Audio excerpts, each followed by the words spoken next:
What is going on, people? Welcome back to the channel. What's up to the new subscribers? Hello, thanks for all the likes and comments. I appreciate you guys sticking by me and giving me the support that I need to keep this channel going. It has not been easy. So let's jump right into today's video. I know it's been a while, so I'm going to jump right in. I've been working like crazy and my hours have been crazy, so it's hard for me to put out the content that I want. I do apologize for all the promises I've made in the last month because I've been getting hit left and right with all these problems at work and overtime and weekend work. So my plans kind of get scrambled every now and then, but I really appreciate you guys still sticking in and staying tuned. We're at the garage right now and I'm just messing around with the cars. I'm trying to get cleaned up. And I do have some parts that I've acquired over the few weeks that I want to show you guys. I got new brakes for the hatch, just basically pads and rotors, nothing crazy. They're drilled and slotted, so I'm going to be throwing these on today just to upgrade the brakes a little bit and to give me the better edge on braking. I did pick up this beautiful center console from an Acura Integra. My friend was parting out and he said come by and take out what you need. So I figured I'd stop by and I grabbed some of the parts that I need. So I grabbed the armrest and I grabbed the console itself. This is a nice upgrade because in EFs you don't have any cup holders, so this actually gives you 2 spots for cup holders, which is really cool. I think that's a really nice upgrade. Did not come with the shift boot, unfortunately, but I looked online and I did find a new shift boot. Here's the part number if any of you guys are looking for it. This is out of a DC Integra 94 to 2001. So I got the shift boot brand new. So these are the new parts that I'm just throwing on today for the hatch, nothing crazy. I already took the original center console out, just kind of been cleaning it. If you guys haven't been watching any of my previous videos, I just put a quick release on this car. I did upgrade the clock, and I did put a new radio with some new speakers in here, so got some tunes blasting, but nothing else, nothing crazy as far as performance-wise. Now, as for this car, I know I promised you guys some driving videos, and I hate that I'm slacking on that.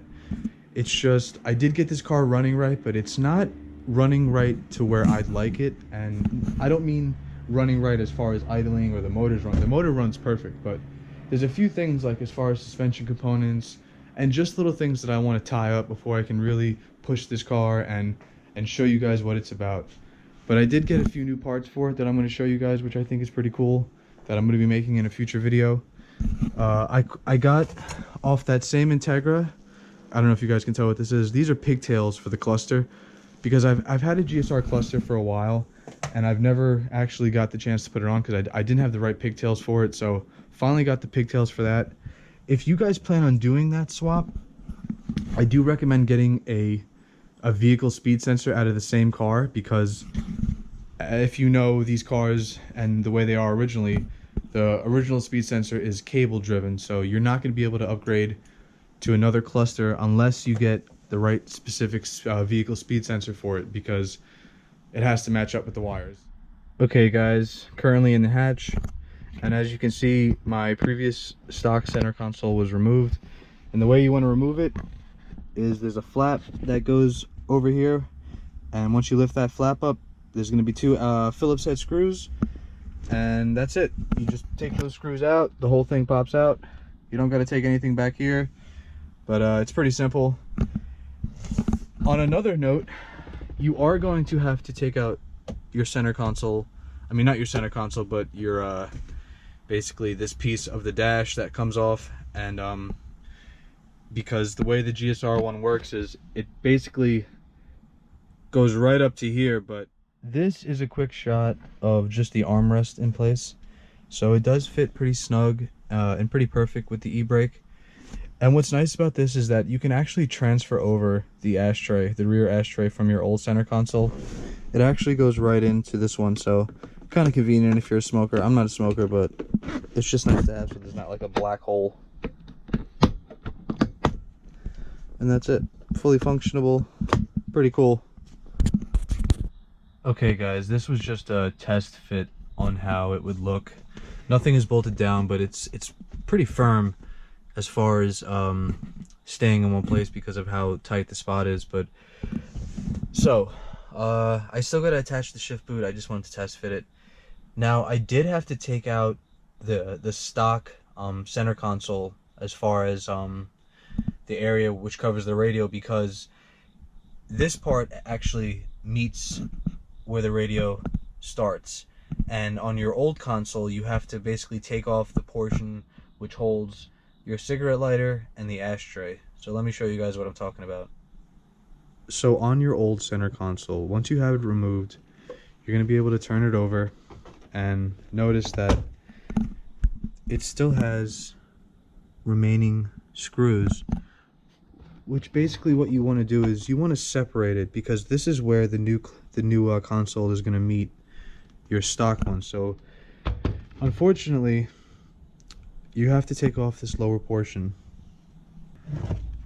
You're actually going to be able to fit the console more snug with the new console. So in order to get this lower portion removed, we have to take out 1 screw, 2 screws, 3 screws. Then this part of the console will drop down and you'll be able to meet the new GSR console. This is what the console is going to look like once you have the lower portion removed. That way it's an easier and tighter fit with the new console. This is pretty much how it's going to look once you have it set in. Now, there is going to be a little bit of a gap where it meets the dash, but nothing crazy. I know a lot of you guys out there can figure something out if you wanted to modify, or just put something there just to make it look a little nicer. I found out that on this panel here, the reason I have no shift boot is because I looked under this panel, and there's a code that you have to read, and the first few letters are AT, which actually stands for automatic transmission. Now, I guess my friend who sold me this didn't realize it because there was no shift boot on it, that someone had already previously swapped this out. Sorry guys, I had to swap out my battery for the GoPro. Kind of died on me, so this is where I'm at now with the center console. It's a pretty straightforward process. I know this really isn't much of a how-to, but I just want to give you guys an idea of how it looks. It does give the EF a nice upgrade as far as comfortability. You get a nice little storage spot if you got to keep anything in here, and just the fact that you have access to cup holders and just another tray for coins. It's pretty nice. Now, you're probably wondering why I don't have the shift boot on. Well, unfortunately for me, when I did buy this, I forgot to check the code underneath this bezel right here.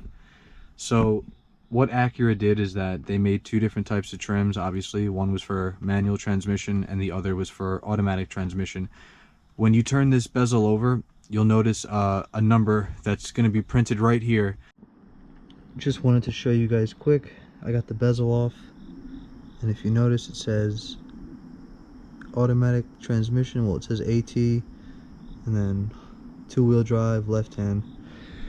So this is obviously from an automatic, since I cannot bolt up the shift boot. And the first few letters were AT, which stands for automatic transmission.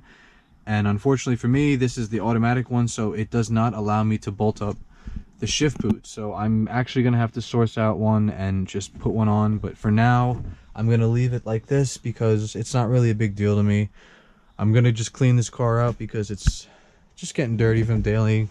But this is how the center console looks. It's actually really nice and comfortable, and it fits really snug with just a few bolts, and you don't have to get everything lined up. So as far as that's pretty much it for this. So I know it's been a while since I made a video, and I do apologize once again. I've been very busy with work, but a few new things for the garage that I want to show you guys. Just bought a new press machine. This is the 20-ton press, and this is for basically, I'm going to be doing a lot of bushings on this car. I ordered a master bushing kit from Energy Suspension, and I'm going to be just replacing all the bushings in the control arms, the rack bushings, the rear trailing arm bushings. A lot of that stuff is pretty shot on this car, and that's like one of the real reasons why I don't want to push this car. I don't want to drive it as much, because there's still some things that I want to get done. And like I said, my job has been a little crazy, so it's been kind of hard for me to make the content that I want to put out and actually keep posting every weekend, because it does get draining on top of everything else you have to do. I'm not one of those YouTubers that's constantly putting out footage, as you guys know. Although I'd like to be, unfortunately, in my case, it's not how it's going to be. I think this is a very nice upgrade, and it just makes the car a lot more comfortable. I know some of you are probably like, oh, you should have left it with just a stick coming out of the floor and giving it that old school look, but I don't know. I daily this right now, and I like to be as comfortable as possible, and every time I get into a car with an armrest, it's like, I need you. Alright, so this is all done, and now we're gonna get this car jacked up, and we're gonna take a look at the brakes, because I have not yet messed with the brakes on this car, so I would like to see what type of condition they're in. And I know they're probably really rusted and really warped, because I do feel a wobble every time I hit the brake pedal on the steering wheel. Real quick, I just wanted to show you guys the rotors I bought. So nothing crazy, just some aftermarket drilled and slotted. Comes with the pads. So I'm going to spray these down with some brake cleaner. That's the one thing you guys always have to remember, is there's a lot of grease on these to keep them from rusting. So before you install these and put them on the car, you want to spray each side down with some brake cleaner to remove all the grease, so that way when the pads do try to grip it, they're not sliding and you're not going to have no grip for the pedal. On the car, obviously these rotors have seen better days. Very old, it seems. Got some life left in the pads, but I'd rather just change the whole assembly as far as rotor and pad. It does still have the brake rotor screws. If you guys have never seen these, you're not going to be able to take the rotor off without having the proper tool. It's basically a Phillips head that you have to smack with a hammer. It's a punch, like a brake punch, and what happens is when you hit it with the hammer, it turns from pressure, which tends to really work well with these and break them free, because you're not going to be able to just unbolt them with a screwdriver. They're specifically made so that way they keep the rotor in place. I have them on this side too, so I'll show you guys the tool that you need to do the job.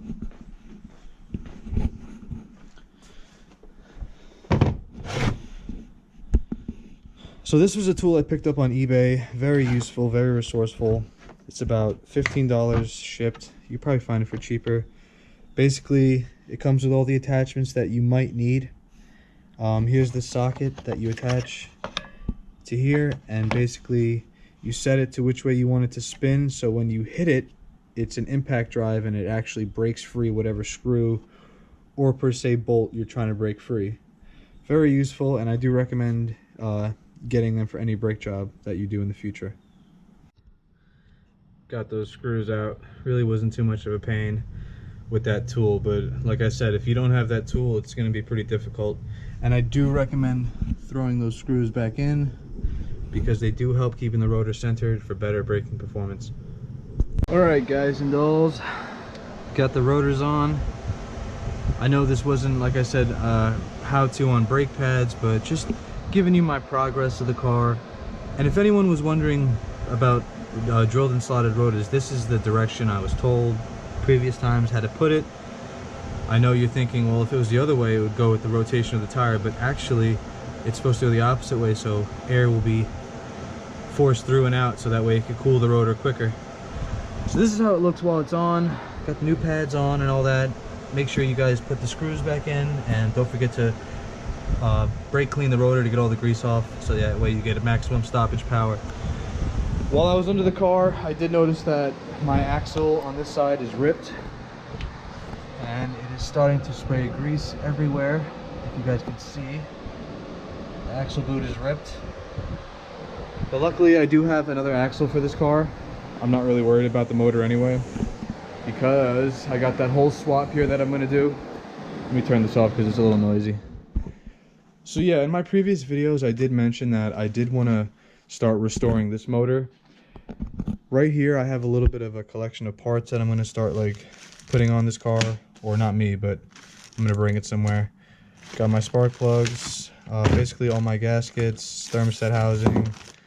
Basically it's like a full tune-up and a full dual point to multi-point swap for that car. So I know everyone's thinking like you should just put a B series in there, but I do have this motor here and it is still in pretty good shape. So I'm going to get it cleaned up, get it all ready, and put it back in here, so that way all my cars have the D16A6 and not this crappy D15B2 or B7 or whatever it is. So this is it, guys.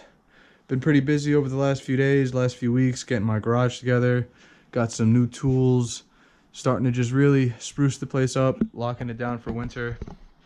I got some upcoming driving footage I'm going to put out tomorrow of this car, just to show you guys how it drives. Nothing special. I know it's still slow and all that, but just to get some driving footage of inside the car and all that. As far as any other projects going on, I don't have any other projects going on at the moment, but I do have a lot of stuff planned for the yellow SI for next weekend's video, and you'll be seeing a lot more of that car next weekend, so stay tuned on that. And any questions, guys, feel free to comment, like, subscribe. Always appreciate the support, and gonna try to get some more footage out to you guys before the week's over and all that, because I know, you know, I've been slacking on that, but this is where I'm at with all these cars, and just, you know, just getting the place straightened up and all that. So stay tuned, guys. I know it was a quick video today, but I'll try to put some more footage out tomorrow of this car driving.